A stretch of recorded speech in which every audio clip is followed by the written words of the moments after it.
And the panel we're going to have here, the title is Internet Technologies and Democracy.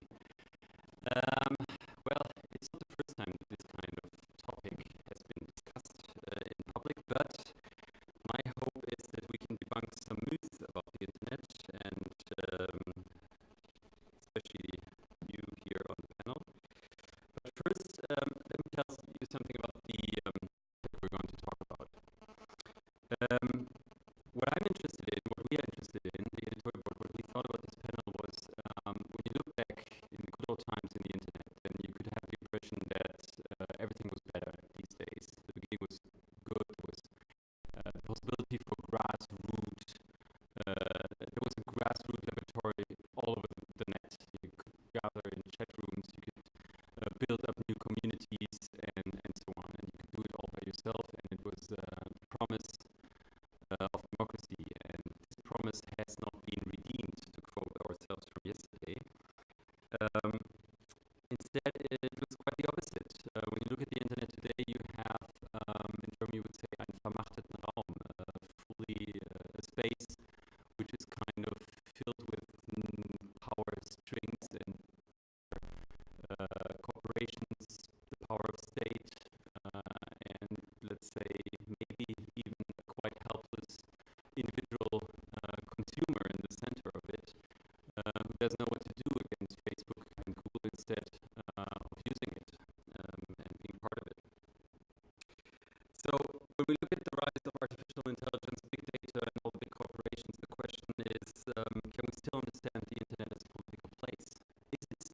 Is there still hope for democracy in the internet? Is it a tool for democracy, a place for civil society and a democratic public? If so, how can politics shape the internet, or the other way around, how can the internet shape politics, and which effect could this all have on the analog world?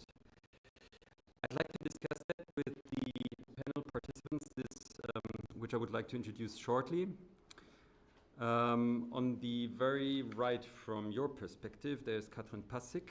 She's a German author, also for Eurozine. She won the Ingeborg Bachmann Prize 2006, and actually I'm just naming this prize also because I'm not sure what you're doing right now. Maybe you can say something additionally if I'm missing something out.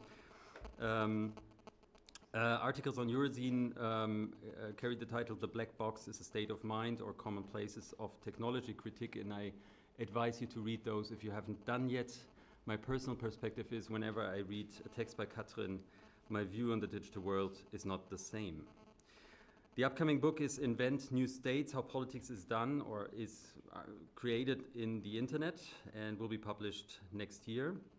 And I think what we hear today is partly taken from the book, or a thesis that will be also published in the book. In the center, Andrei Soldatov, Russian investigative journalist and co-founder of agentura.ru. I understood that you see yourself, like agentura.ru, as an watchdog of the Russian surveillance state, the secret services. You have published many articles in the Foreign Affairs, not Policy, The Atlantic, or both? Both, fantastic.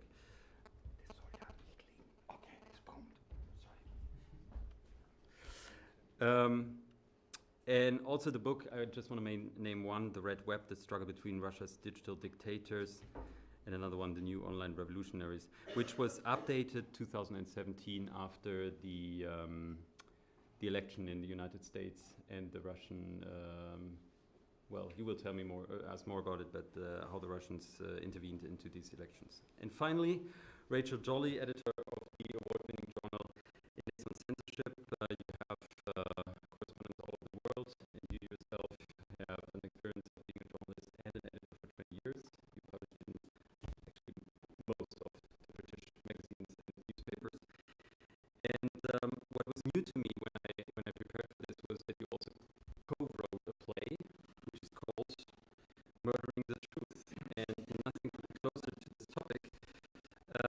So I want to ask you first, Rachel, just to give us a short introduction to the question if we're looking at a crime scene right now at the internet where the truth is the victim.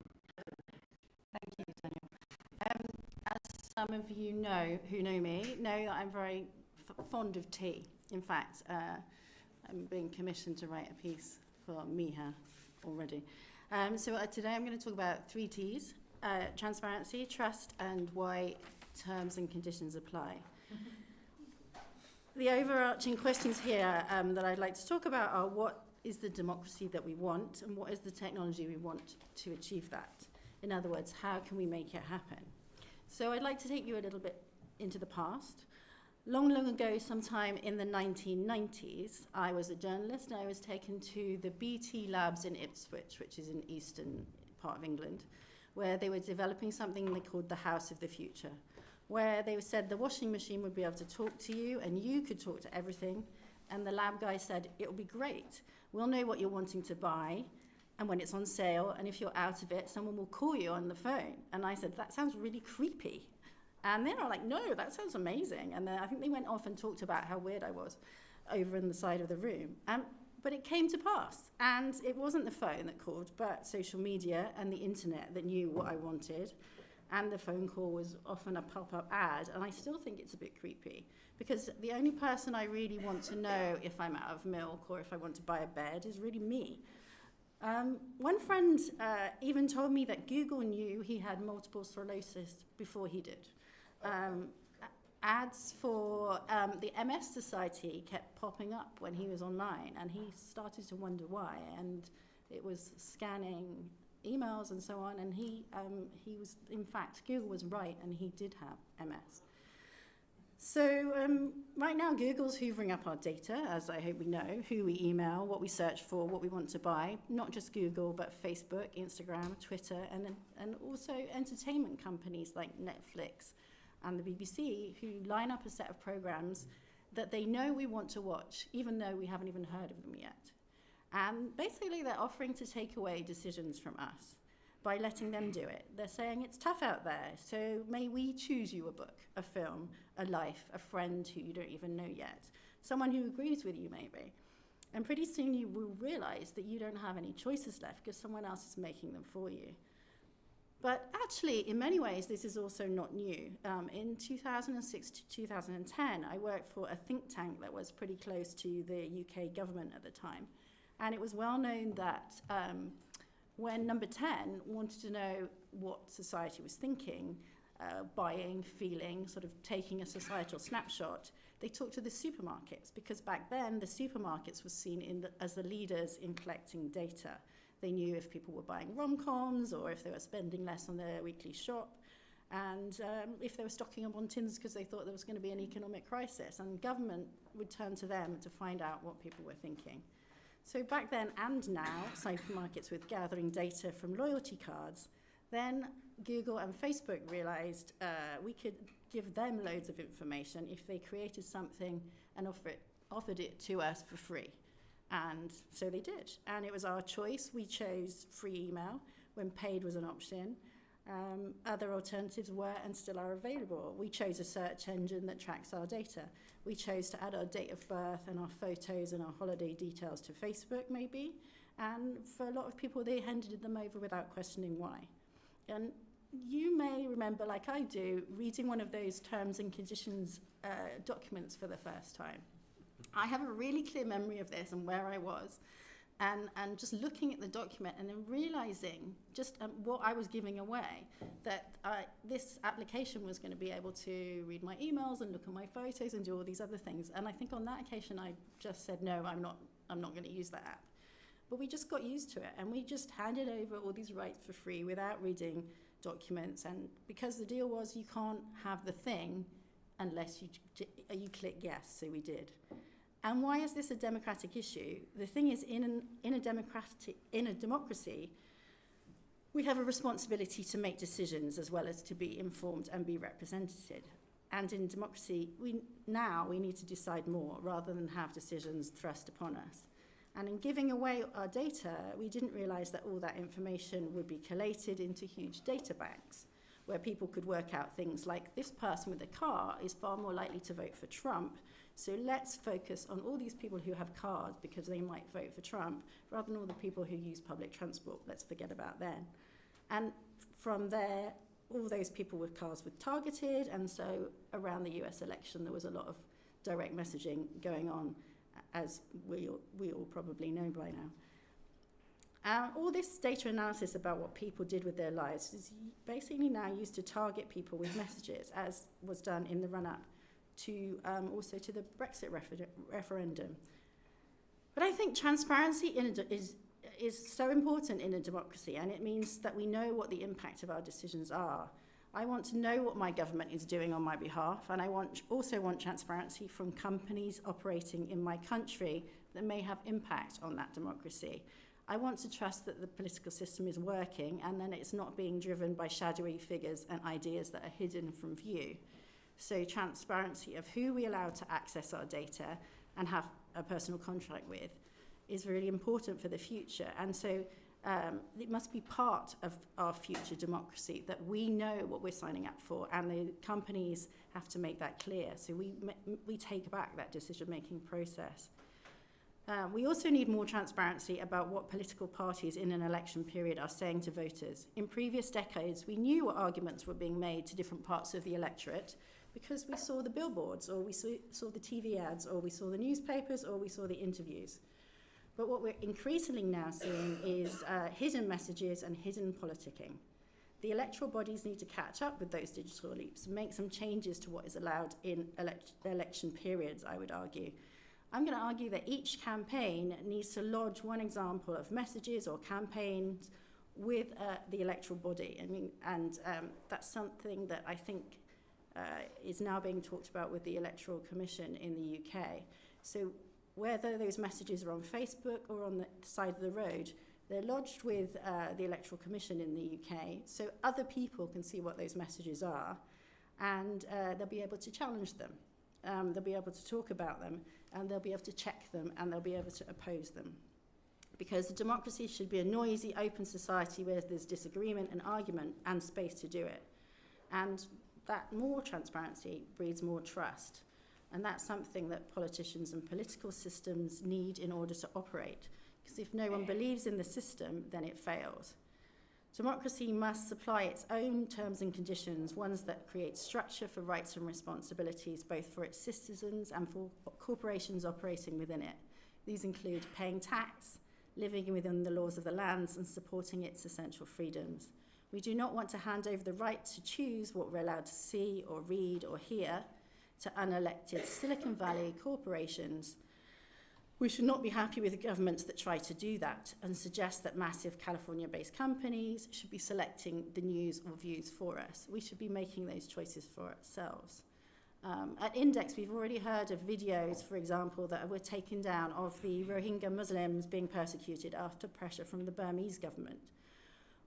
What this is attempts to undermine evidence gathering by human rights organizations. We hear about Facebook taking down watchdog groups in the US.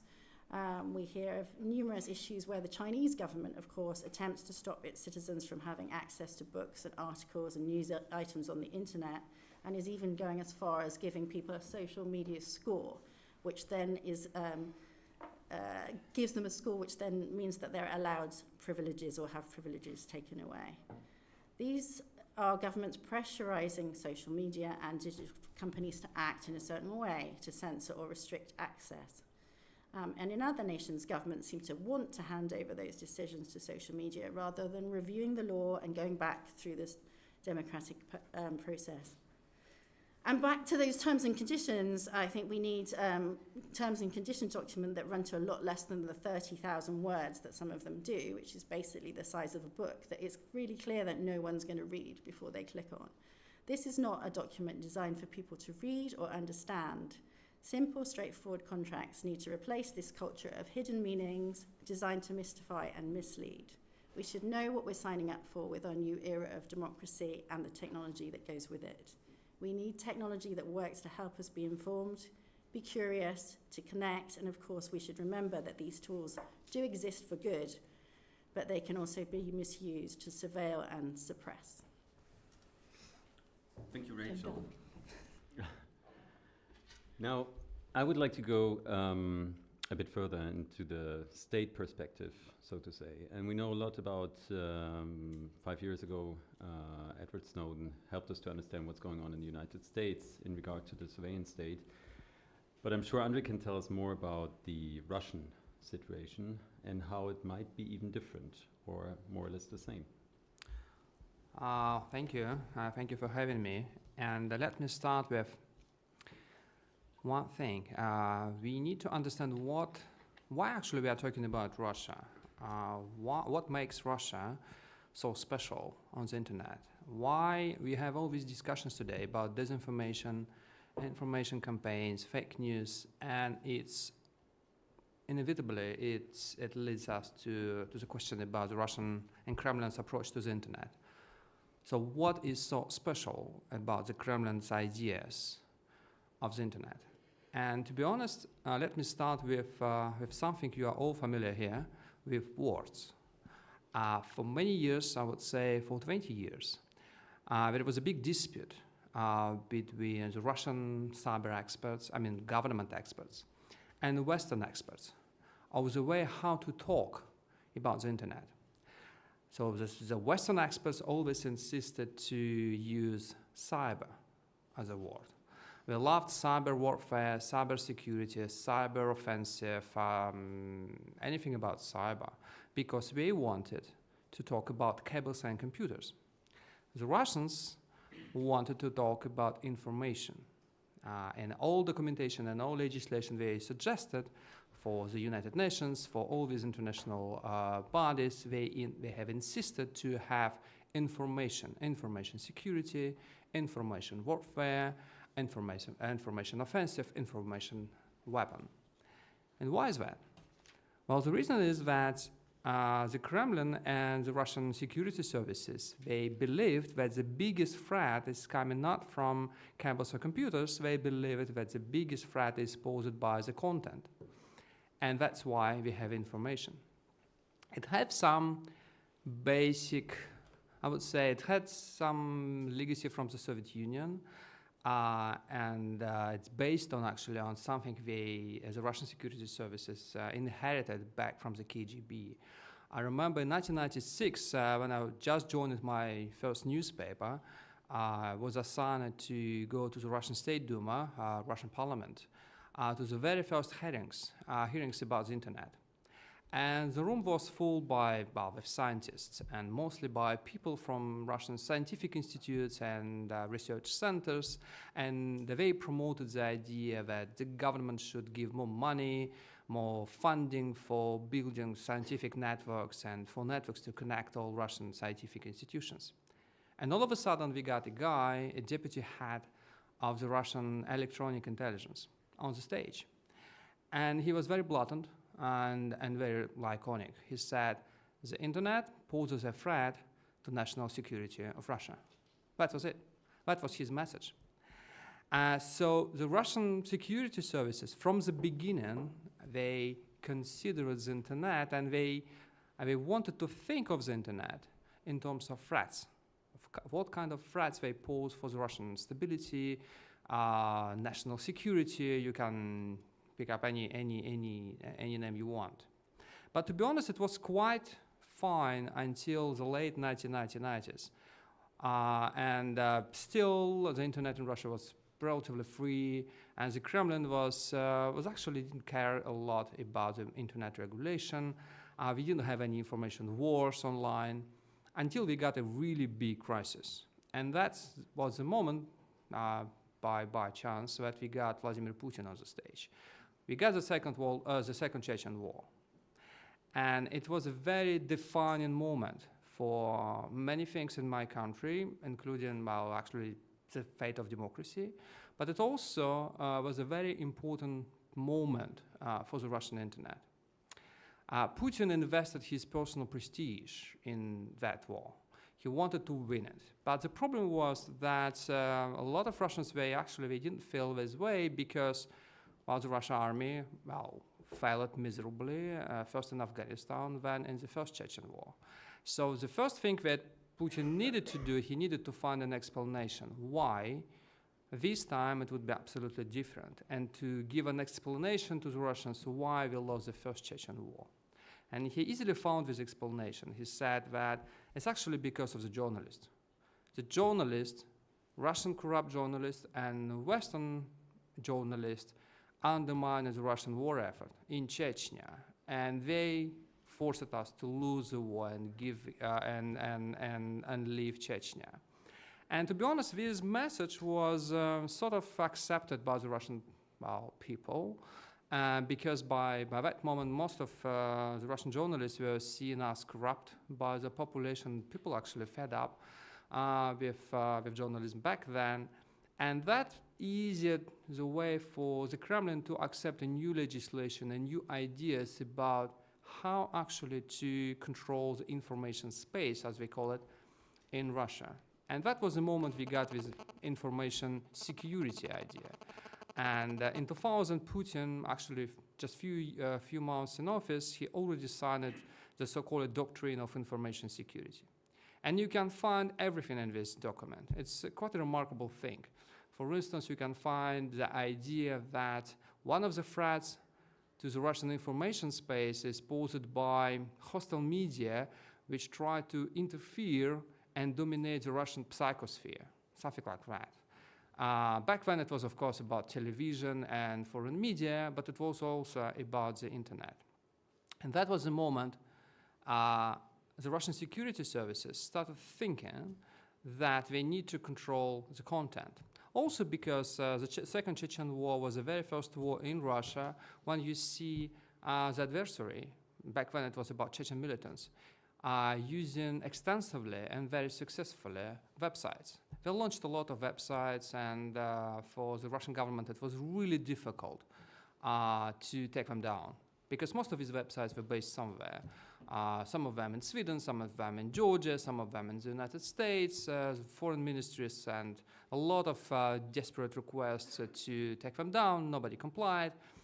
It was a real problem. So many things started back then.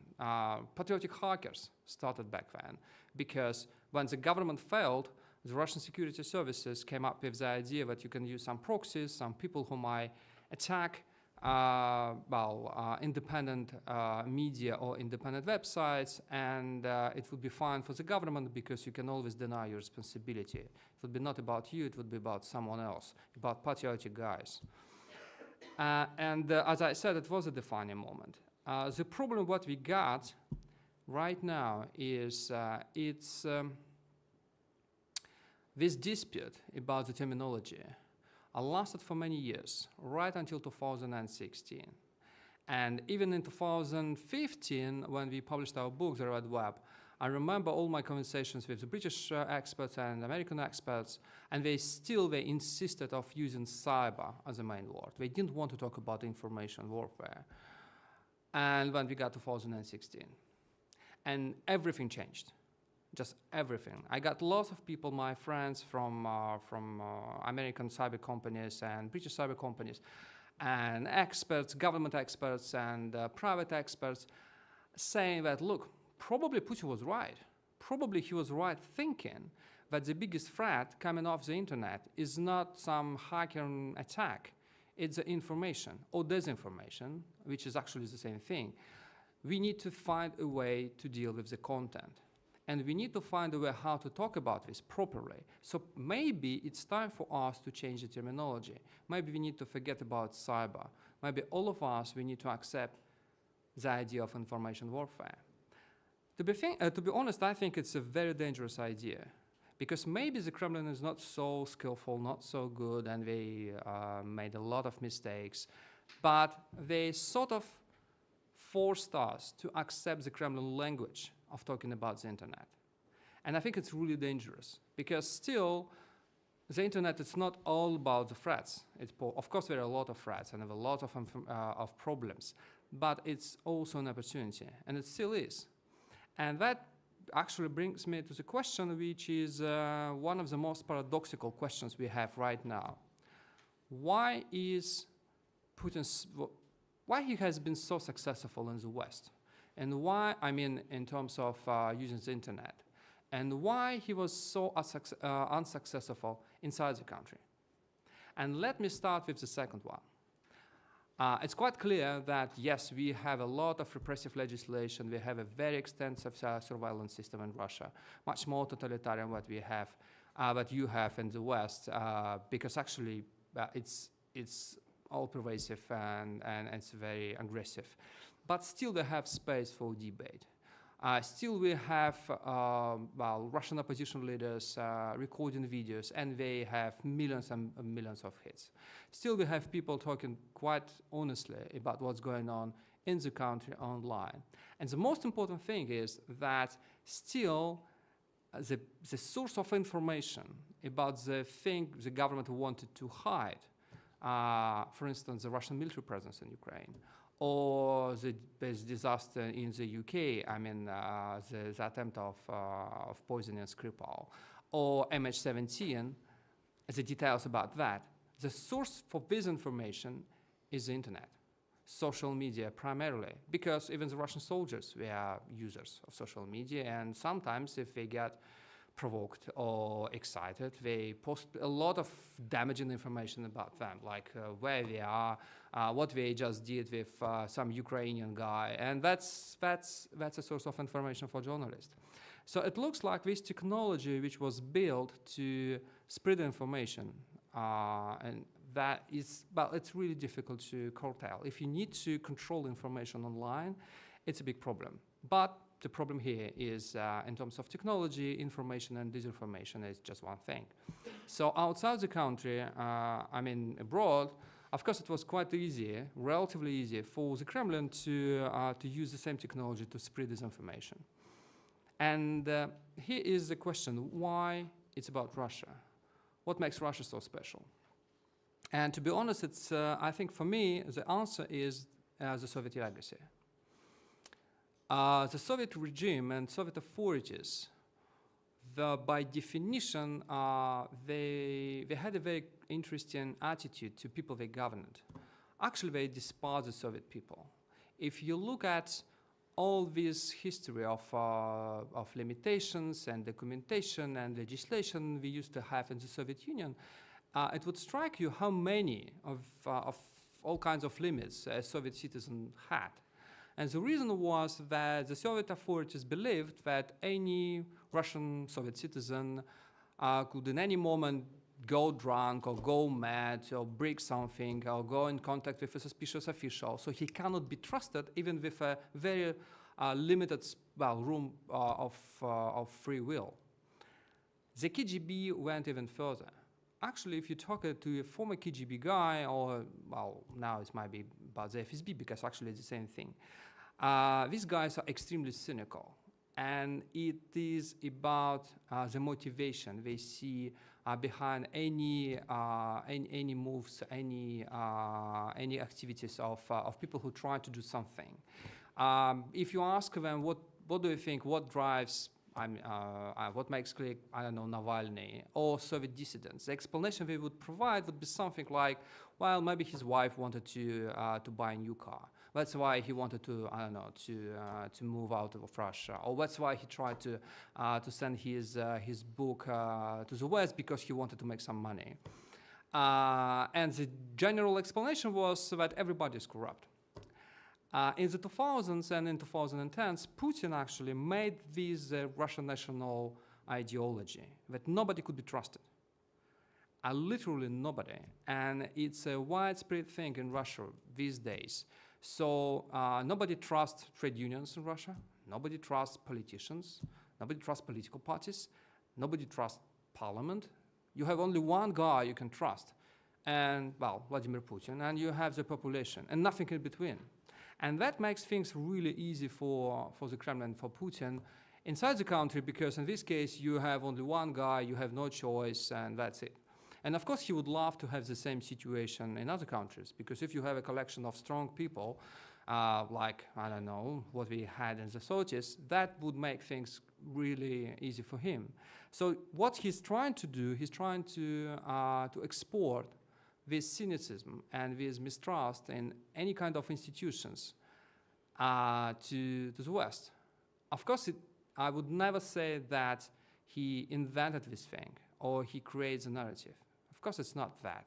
It just tries to exploit something which you already have in your societies. That's all. But he's quite successful in that. Thank you very much. And there was the term trust again, and we'll come back to that.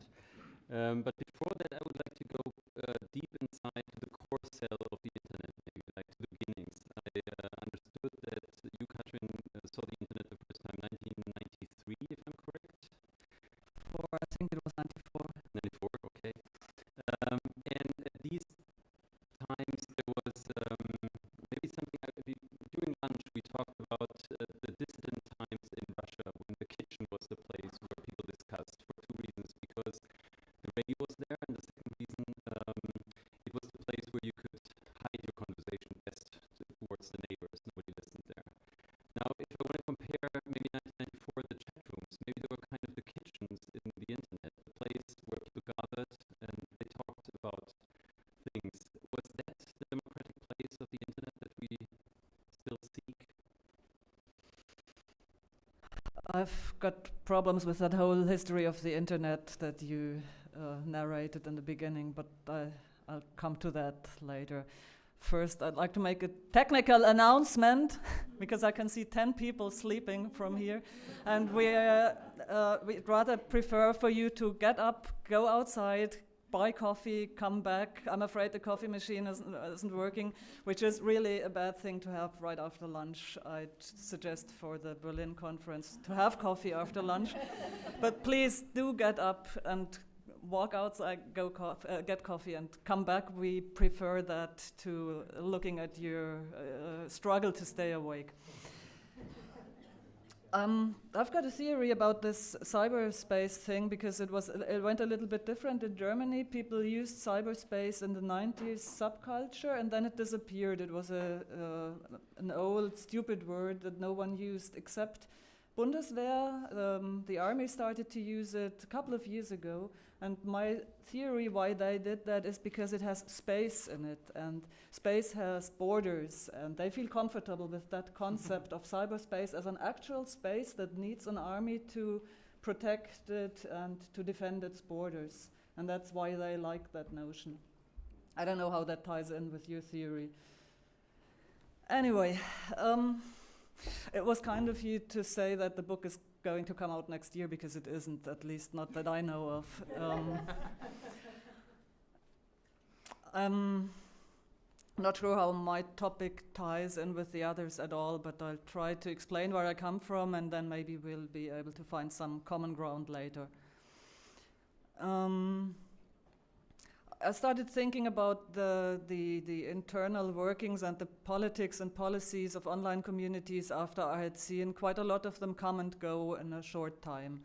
And it always follows a similar pattern. People come together and they had an email list in the 1990s, and then maybe a forum around 2000, and maybe now it would be a Facebook group, something like that, and things work quite happily for a while, and they like each other and there are no problems at all, and then it all falls apart, and people try to after they've had arguments for about 2 years, they all go and found different new communities and think they're not going to make the same mistakes again, but of course they are. So that's what made me think about the history of democracy, because of course there had to be some time where there was no concept of democracy, no institutions, and people had to make it all up as they went. And I thought that's probably what's happening on the internet. And it would be useful to use that as some sort of lab where you can see what's going on in these proto-democracies, where people don't even think of what they are doing as being politics at all, but they have to make up some sorts of politics and institutions.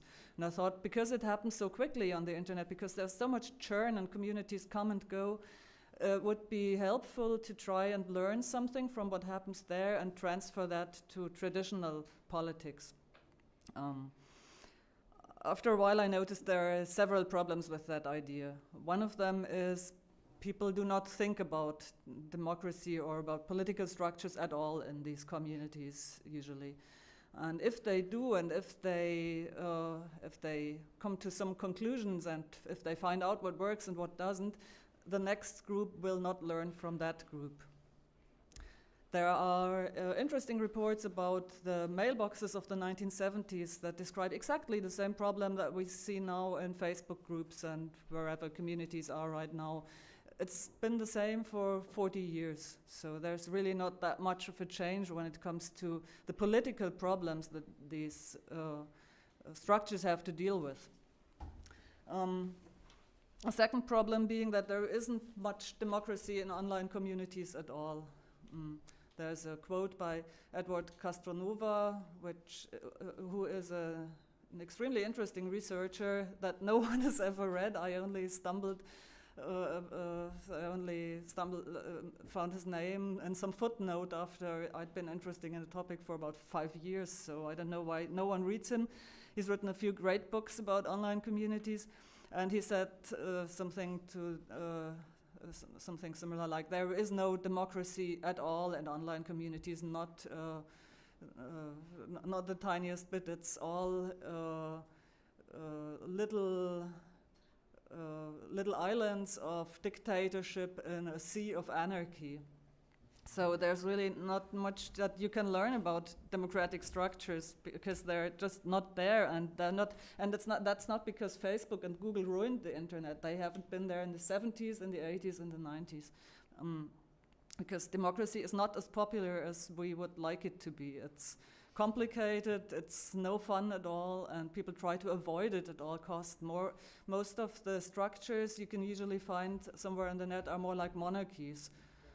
Some king or queen decides on just about anything, and maybe there's a little group that surrounds that person. But if there is any semblance of democracy, it's usually not much more than that. People trying to have some facade to make it look more democratic than it actually is. I suspect that democracy might be fractal, but there's actually not surprisingly little research on that. So if anyone has an opinion about that, I would love to hear it. I suspect the political structures you use in your everyday life, in your Facebook group about how to take care of hamsters, are the political structures that you will find familiar and try to work with in larger structures or in the world outside of your hamster Facebook group. This all looks a bit less optimistic than I hoped it would be when I started to do research on that largely unwritten book. I think there are some slivers of hope or reasons for a little bit of hope, and one of them is if we stop discussing the shortcomings of Facebook at every single one of these conferences, because I do go to a lot of conferences that are concerned about what Facebook does, what Google does. And of course it is important to look at that, but if we look at what's happening on the micro-political level, that's a word Sally mentioned the day before yesterday, I like it. I think that would help because we can only talk about the politics of these communities if we are willing to recognize the things that happen there as politics, not just as some weird fun people are having in Facebook hamster groups. These are political decisions that are being made there, and they're being made by us, not by others, not by Facebook. Of course, there are political decisions made within the Facebook headquarters, but we need to talk about the others as well. When we decide to use, I don't know how the Eurozine community is organized, when you decide to use an email list or a Slack chat or a chat within Facebook Messenger, or whatever you decide to use, it is a political decision, and all the other structures that surround that decision have political consequences as well for the way this community is going to work. So I think there's hope in the concept of better institutions. Lawrence Lessig wrote in the 1990s that code is law, and that is an important concept because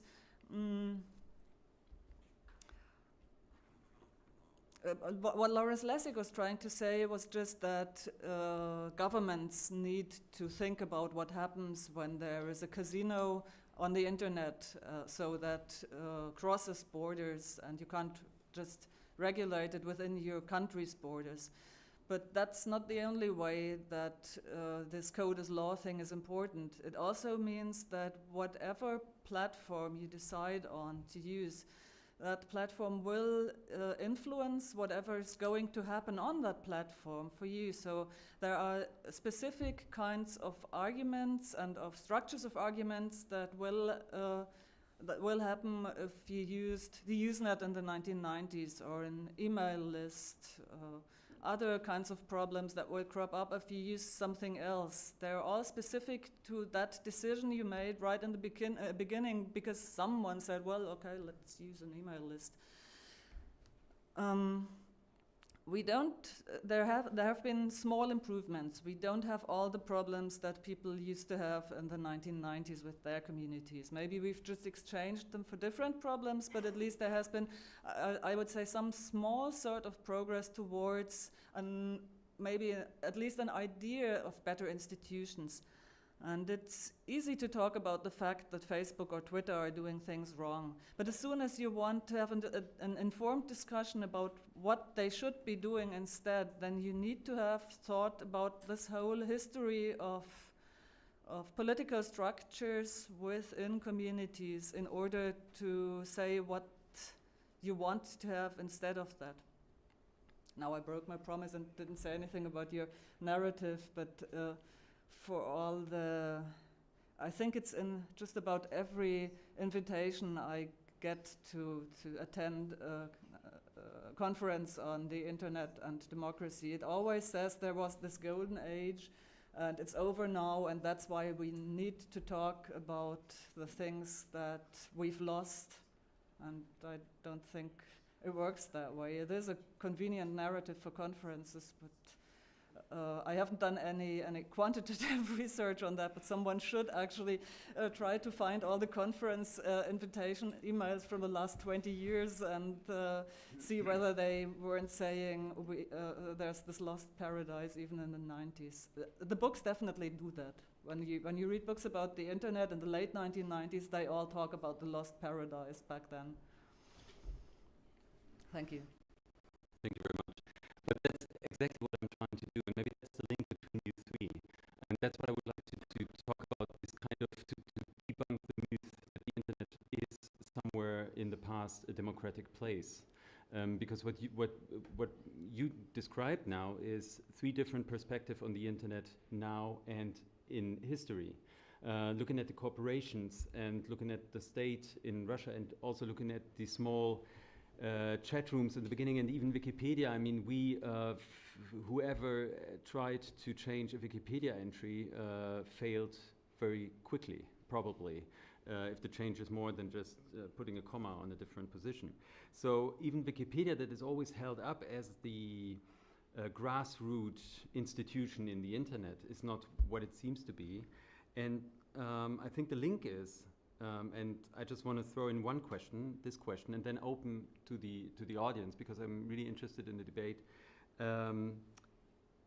The missing link for me here seems to be that if you talk about legitimation, if you talk about trust, if you talk about transparency, all these are political terms.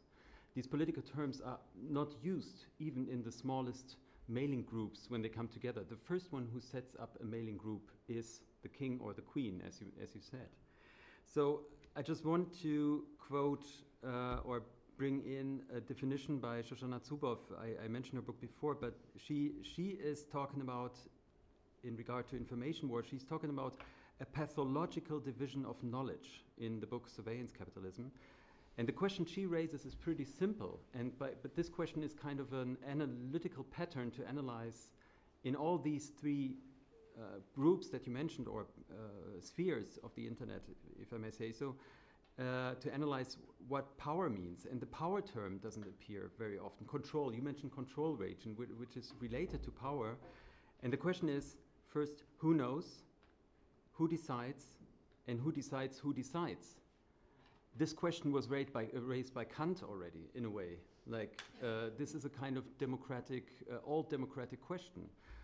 And my question is, before we then go and give the microphone to the audience, if you hear this, who knows, who decides, and who decides who decides? What is your thought about it? And maybe Andre, if I may start with you, even with the personal touch of the whole thing. I mean, you're a journalist, and when we emailed each other, you said you take it personal what happens in Russia because you don't want to be part of this information war. But what do you see as a defense mechanism in regard to this question? Just encryption cannot be the solution. What is the political solution if you look at it in terms of who decides, who knows, who decides, who decides? Yeah, actually, I take it quite personal because I joined the internet like maybe 1993, 1992. One of the reasons was because my father actually brought the internet to Russia. He was one of 3 guys doing that. So it's quite a personal story for me. He launched the very first internet service provider in the Soviet Union. And that it's probably there. Again, I do not want to be so focused on the Soviet past, but unfortunately, it provides a lot of lessons for us, and also about the internet. And my answer probably is that I think the picture is a bit more complicated.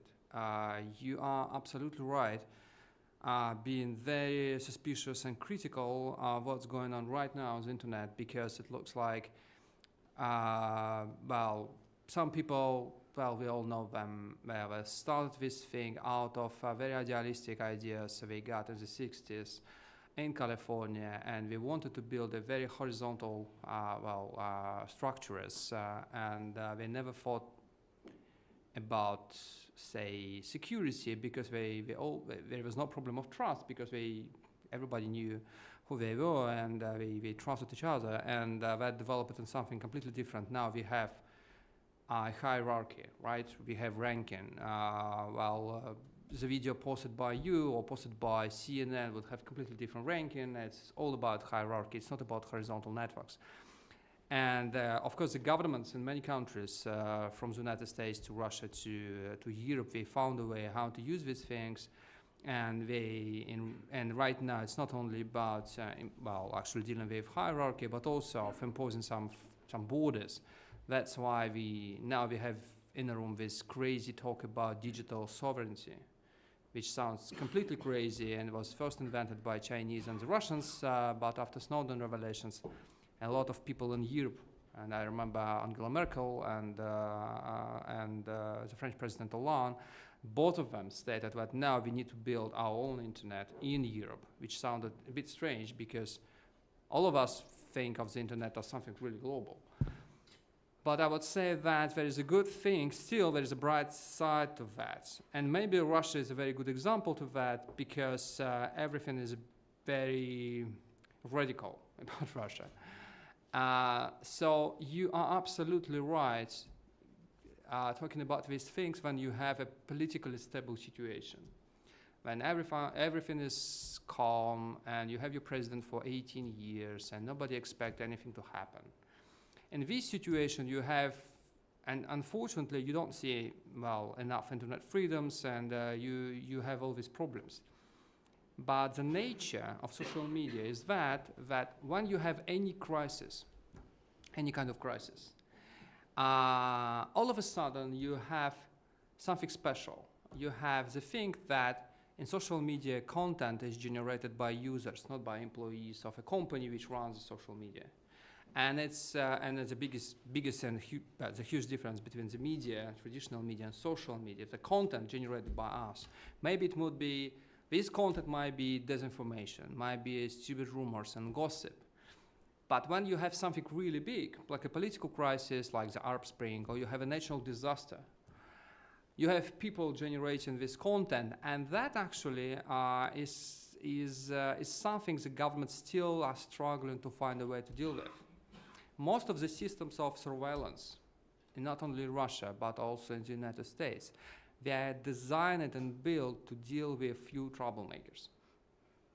So they know, they have this list, and they know of people who might be potential troublemakers, and they keep this list and update this list, and they know how to follow them. But when you have a catastrophe in Kerch, or you have something happening in Sochi, or you have a natural disaster or terrorist attack, all of a sudden it's not about political activists. It's not about people who are already on some list. It's about people. And they provide information. And for the governments, it's almost impossible to cope with this amount of information because it's sudden. And I remember that why I'm started with the Soviet Union. But the very first time on my memory, it started in 1991. In 1991, when we got this coup d'etat in Moscow, and the KGB wanted to oust Gorbachev, and they brought tanks to Moscow streets, and they completely seized control over the old traditional media, and it was a victory from the first day. We had this tiny internet service provider run by my father too, and it was a very small network, but this network already connected most of scientific institutions in the Soviet Union. And there was one guy, bright guy, just a guy, an engineer, who thought of a very small thing. He asked all guys in this network who were connected to look out of the window and to report back what's going on. That was it. And it was an instant picture of what's going on in the country, and immediately it was clear that the putschists, the KGB, were capable of bringing tanks only to Moscow and St. Petersburg. So the rest of the country was not touched by this coup, and that gives hope to people, and people thought, wow, maybe it's not that serious. And when this information was passed on to the West, and CNN made a big thing, and then all of a sudden we understood, no, it's not that serious. We are dealing with something maybe we can deal with.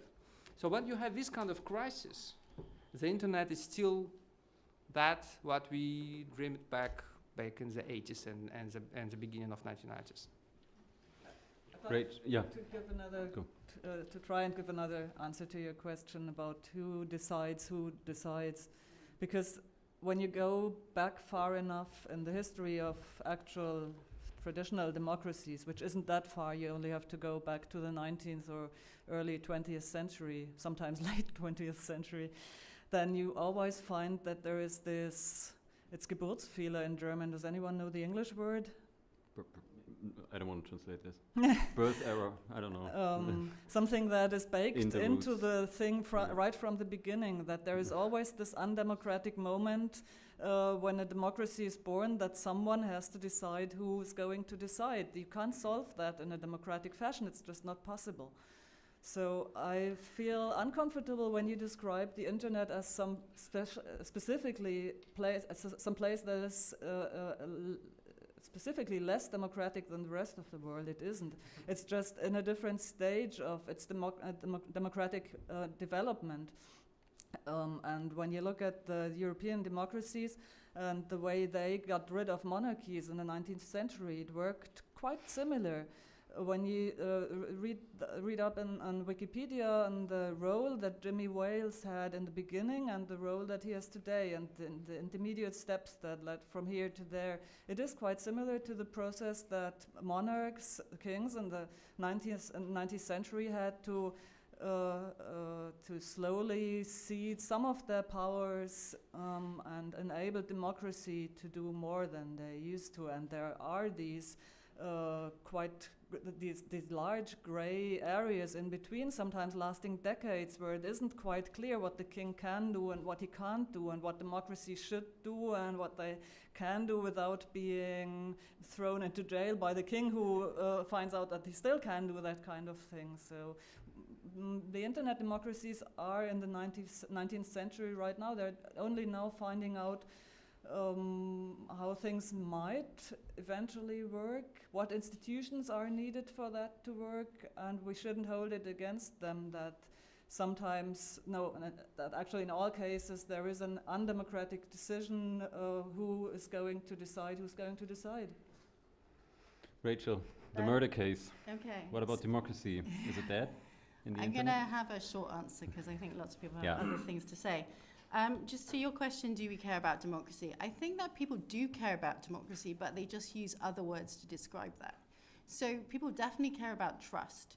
And I hear this conversation about politicians a lot. No, I don't trust that person, or I don't trust that person. I think that person's doing a good job. You know, I think that is a description of what people caring about democracy. They also care about fairness, where systems are fair or are not fair, you know. So you see political movements arise because people just feel that what their opportunities that they get are not fair, or those opportunities are not available. So I think also in terms of tax and corruption, so in systems where people don't believe that tax is actually being used in the appropriate manner, i.e.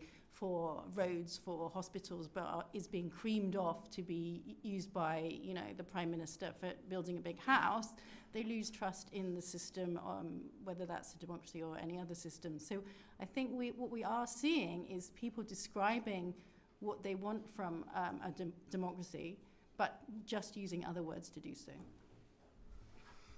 Thank you. Now, who wants the microphone? In the back. And afterwards in the front. Gets the microphone. Have you noticed that? They're quicker. Nah, there's more heat up here and then. Thank you, Andre, Catherine, and Daniel. Very interesting. But in the end, I got a little bit confused because you were kind of comparing democracy to the internet. And while democracy is a very specific way a state and a society is organized, and it's the whole thing, we're just comparing the internet with, which is a public sphere or is a technique, but it can't be a democracy. It's just a way to influence democracy. Good influence, bad influence, but you just can't say that in the internet or on the internet there are binding decisions in a hierarchical way for all people in all society, in or on the net. It's just confusing. I'm sorry if I said the internet. Of course, there is no internet. There isn't even Facebook. There is not even one Facebook. Facebook is used very differently in different countries. And even within the same country, when you ask two different users about how they use Facebook in detail, you will get very different answers. So it's no use talking about the internet at all in this context. I think what I'm saying is the way that the internet or different elements of the internet can be used to undermine democracy, not that it's democracy itself. Well, let me say finally something positive. In countries like mine, I think that actually the internet actually contributes a lot to democracy, because when you have all other public spaces for having public debate restricted, and you have censorship, and you have you cannot go protesting, and you might be sent to jail and all this stuff. The only place left is actually the internet. Maybe the level of quality of this debate would be not very good, but excuse me, we have for many years we have this regime in the country, and the quality of public debate of course reflects the level of the society, but still it's probably the only place where we can still have this conversation, and it's extremely important. Sometimes we tend to overlook these things, but it's extremely important in Iran, it's still extremely important in China, in Russia, and all post-Soviet countries.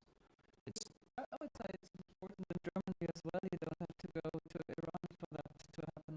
If you look at the way memes are used in China, for instance, to challenge ideas, it's really creative, and it's a really interesting way of getting around the censorship that the government is putting in place. And as they spread, and they can be really effective, I think, as forms of protest or spreading information.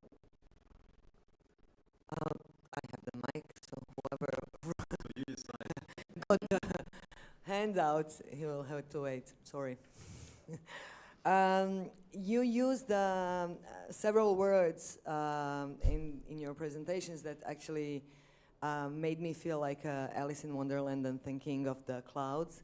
So you used space, you used infrastructure, you used public sphere, and you used democracy. So basically, you described internet as a parallel world to the physical one, which is on the cloud. But I was wondering, in this context, can we, I mean, and it is an initiative that has already started in Europe, that internet is actually a common good. And it's not only public space, but a common space that is commonly governed in a democracy, and that is treated like water or like natural resources.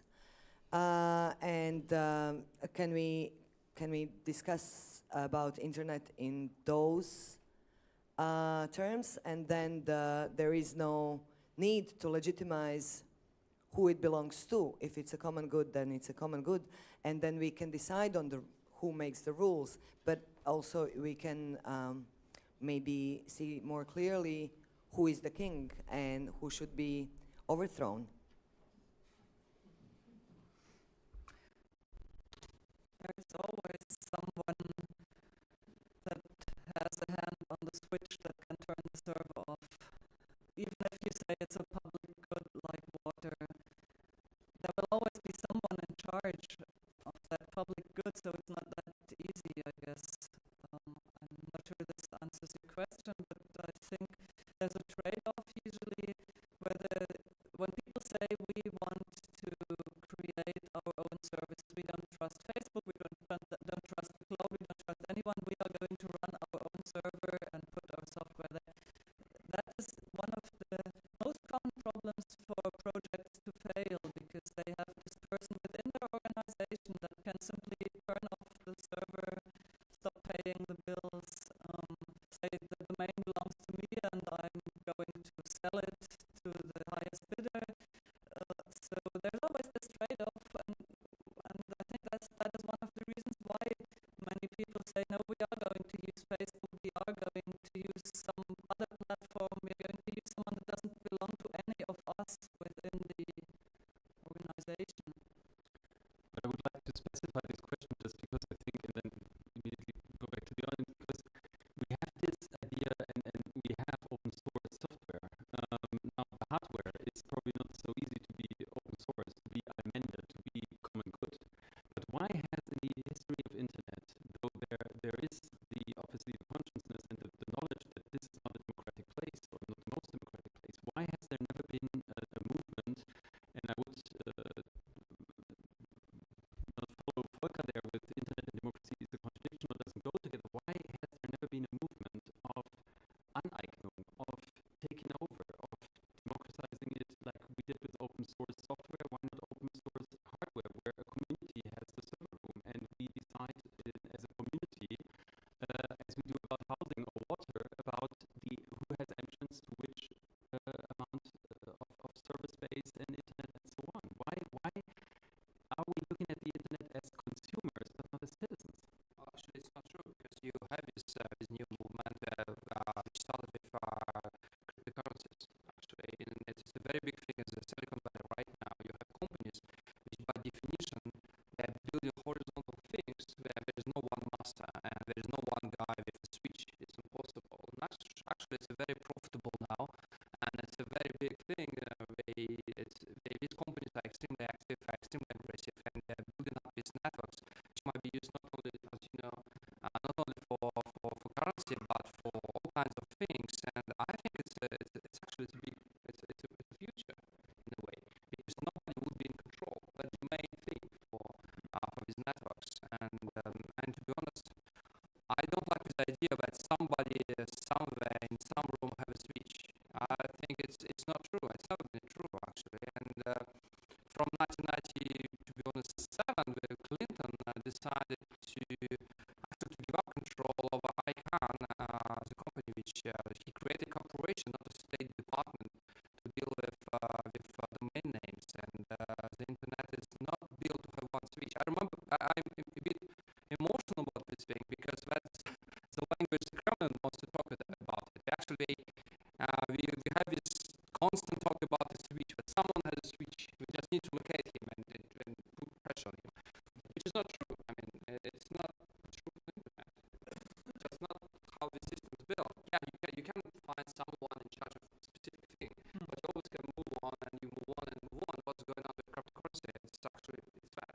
I was talking about specific things. When you have a specific project you're running somewhere, then there's always You can leave. Okay, you can get with you all your audience and you can move Absolutely, and to that's another platform. And that's what happens all the time, and I think that's one of the main differences. Why I'm a bit uncomfortable with the idea that there is no longer any difference between the online and the offline, because the one big difference is that there is unlimited territory.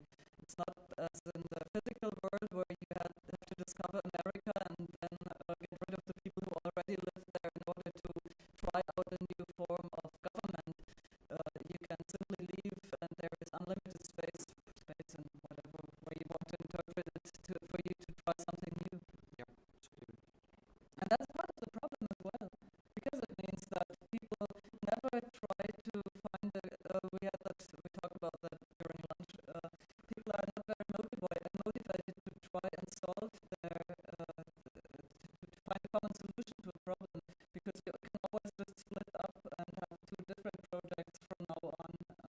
There's usually not a very good reason to battle it out and find common ground, unless there's something like a really powerful name like Wikipedia. You would want to split it up, because then someone will keep the original name and you will just be the split off project that no one ever has heard the name of.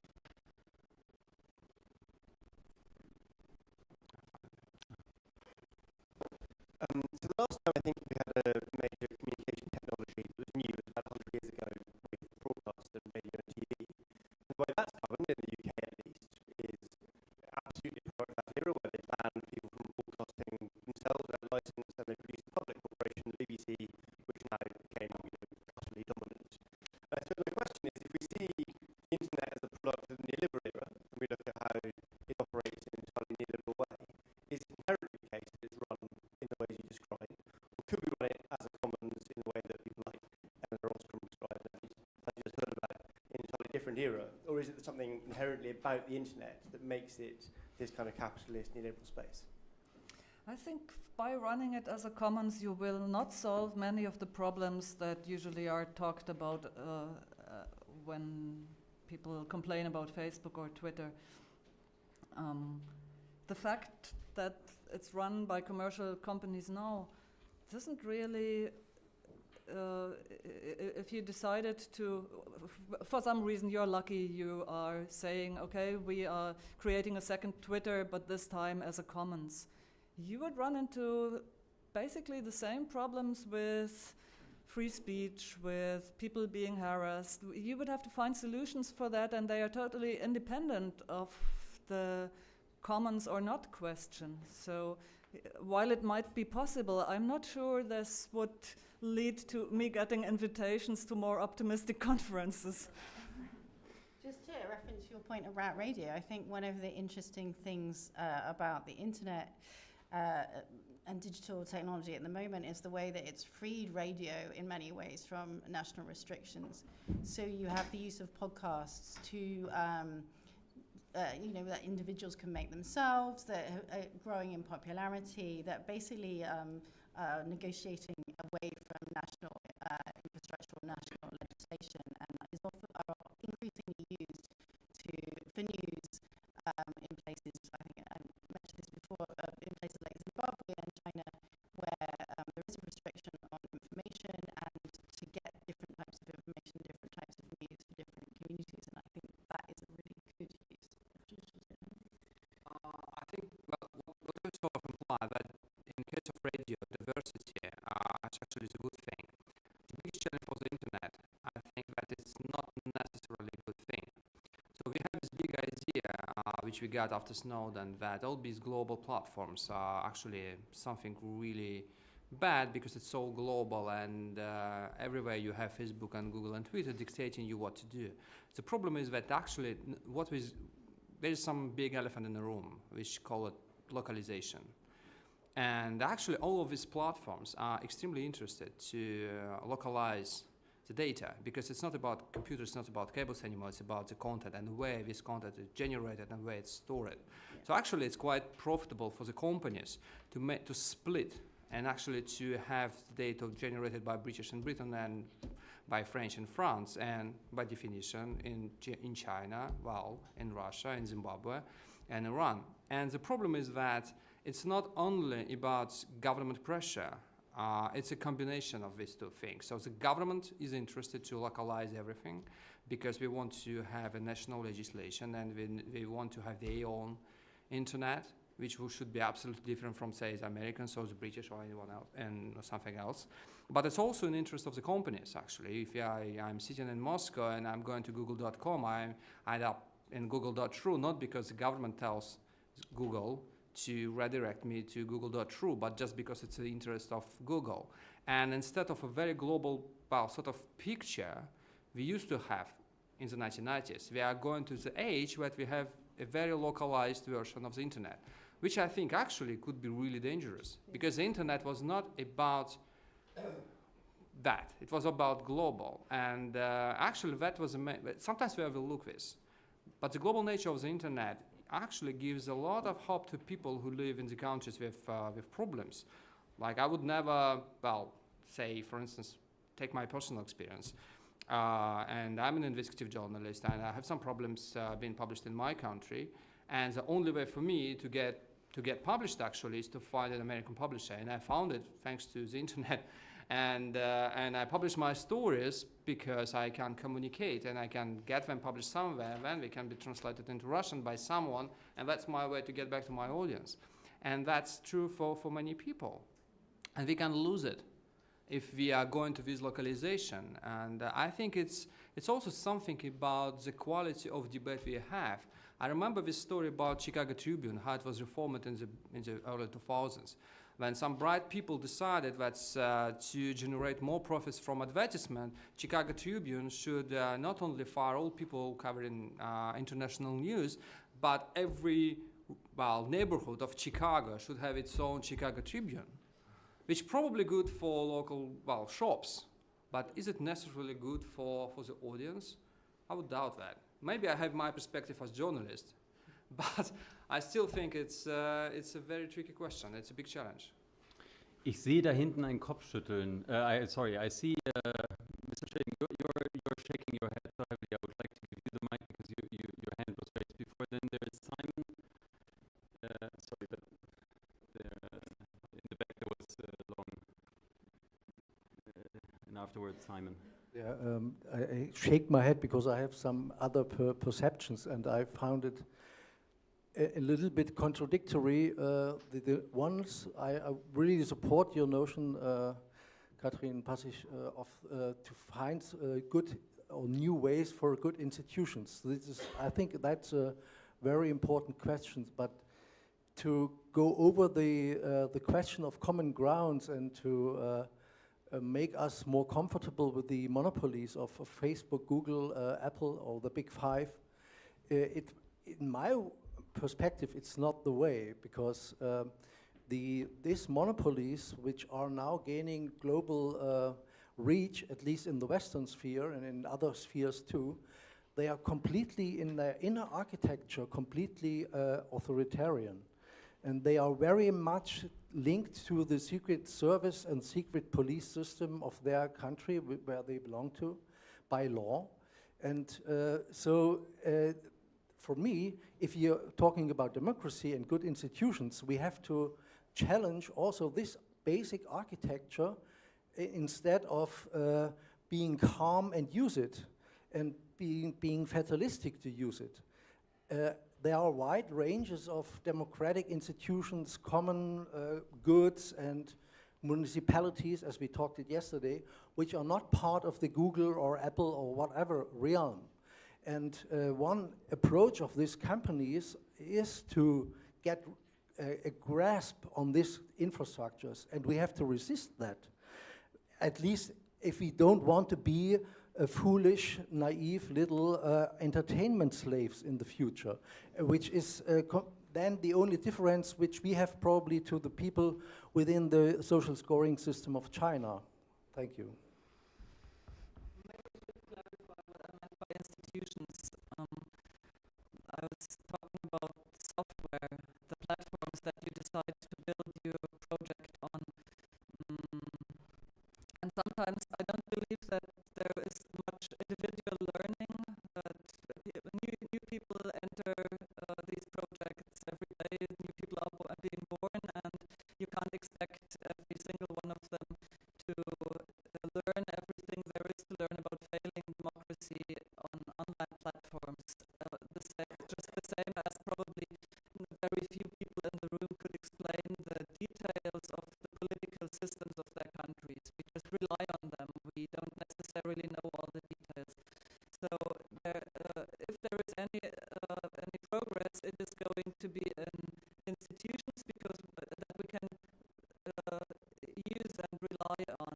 Because I think it's an illusion to expect everyone to understand every detail of the political system on an online platform or in the outside world. I think there is always a trade-off, and we talk too much about the fact that Facebook is a company and they want our money or other people's money and our data, things like that. But maybe you remember the world before Facebook, which in Germany was only about 8 years ago, 10 at the most. And that meant that there were quite a lot of people that you couldn't really, that were not on the internet at all, because the existing systems were too weird and complicated for them.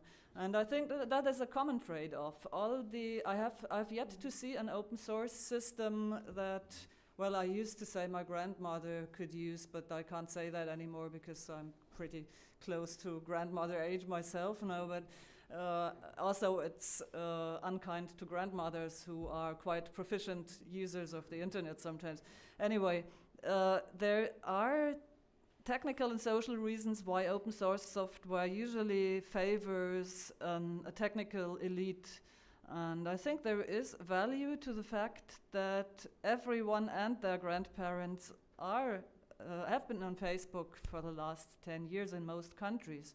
That's, I see you shaking your head, but it is, I think, I'm annoyed by the I know, but you can do a lot of things on Facebook. You can reach people you couldn't reach before, and we didn't have that before. People forget that, and I think it's an annoyingly elite position to say the world before Facebook was better when only the technically proficient could use the internet because it was cleaner, better, more democratic back then.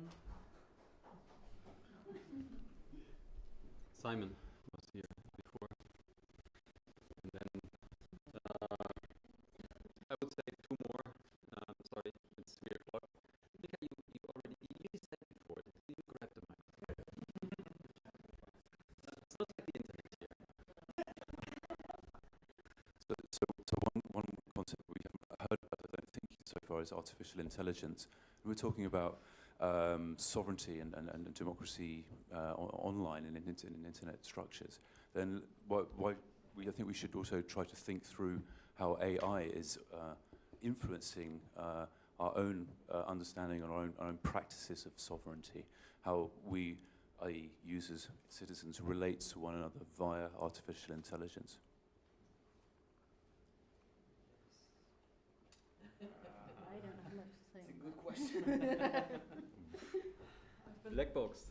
I've been talking so much already. Yeah. So you sure you don't want to answer? I don't have a clear answer. I'm sorry. I think it's too early. Yeah. Well, maybe I can. You have an answer. This is good. No, I don't have an answer. Maybe I can translate the question in a slightly different way, because what we talked about is legitimation and transparency. And I know, Katrin, that you have different observations on the software issue and the AI issue as a black box. But when we talk about AI, and I understand you, it's like there is a decision process, a decision-making process that is, in contrast to democracy, by far not transparent. Kachin would argue that even our brain, if I remember correctly the text, doesn't work transparently. But when I speak out an argument, you can give me a counter-argument. When an AI tells us, okay, actually, if an AI tells us we should change our environment on the planet in a specific way so that the planet will survive, do we do it? Is it legitimate to have this decision, or is it legitimate to cut the budget of a country according to AI, which might come soon? I mean, China obviously already uses AI in order to support its foreign policy in decision-making processes. So what's your thought in regard to legitimation?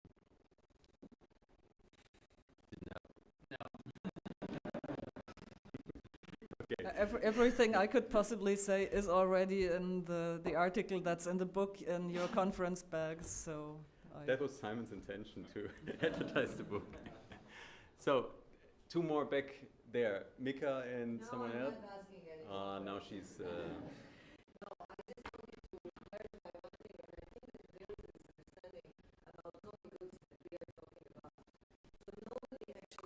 It's talking about good or bad thing about Facebook, but I will give you an example of Google Books. Google is a private company that had a huge, 6 years ago, had a huge, and I'm sure that you are all aware of it, huge project of digitizing books. They had digitized millions of books that are public goods from public libraries. That project stopped, and these digital copies are private ownership of the Google company or Google corporation, and it's taken out of the public realm. So I'm talking about public common goods as a public good, which is controlled by the public. And when I compared that to water, what I meant is that you cannot privatize water in certain countries, but in certain countries like Italy or France, you can do that. And then the public doesn't have access to that. And I was talking about internet in that respect. And I wasn't talking about Facebook as an elitist or a popular tool. I was talking about the control and the public responsibility of those companies. So, and I didn't get the answer from you. And I'm really now worked up, so I will stop. I'm sure you also know why the Google Books data are inaccessible now.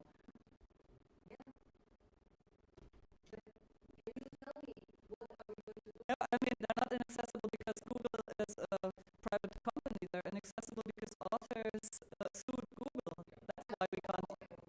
No, I didn't. I certainly didn't. Anyone else last? Here. Sorry. No. Sorry. I just want to follow up Simon's thing here.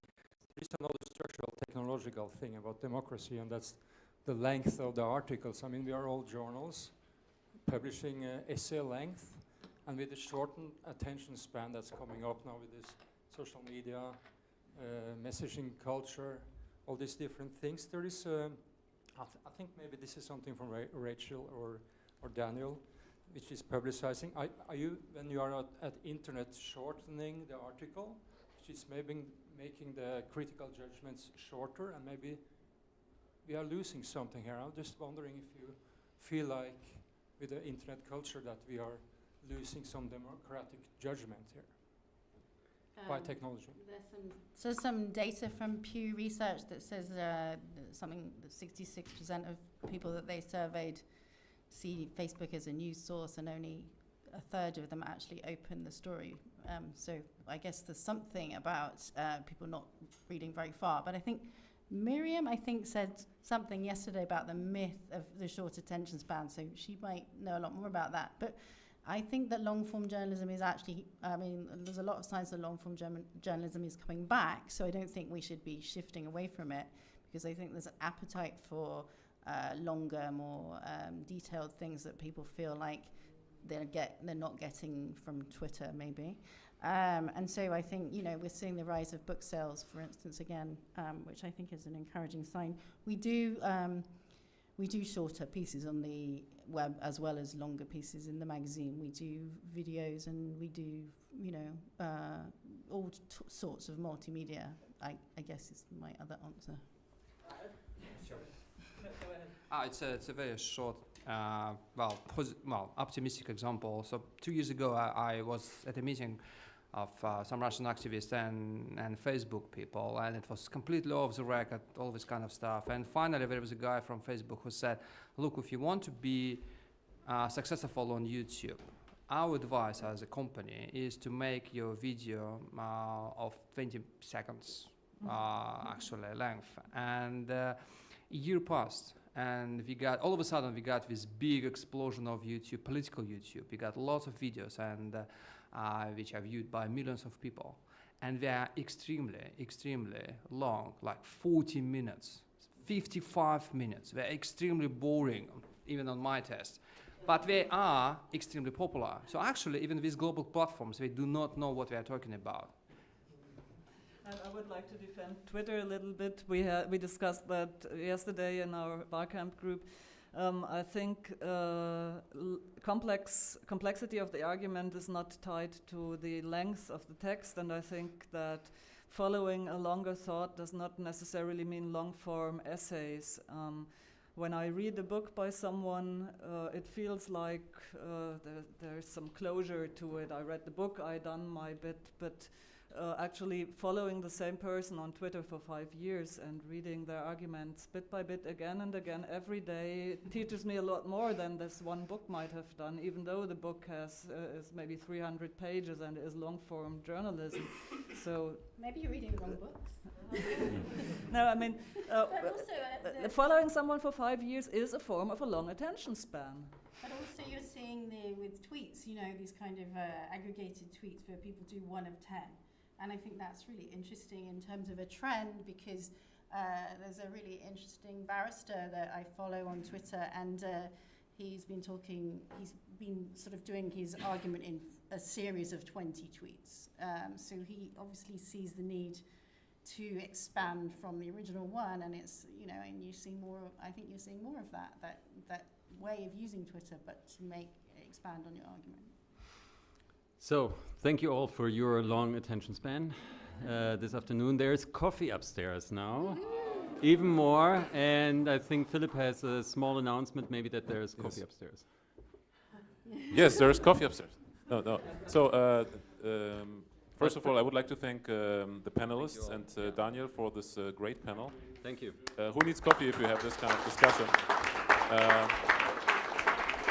And another round of applause, please, also for Simon, who has curated the panels of this conference. Thank you very much, Simon. And no, the coffee machines are not broken. That's pure disinformation. They're running right now. So refill your cups now. And at 3:30, we will leave from here to the bus that will take us to the House of History Austria, or House of Austrian History. That's a political issue, how you name it. But for those of you who will, for any reason, not be able to join us for that final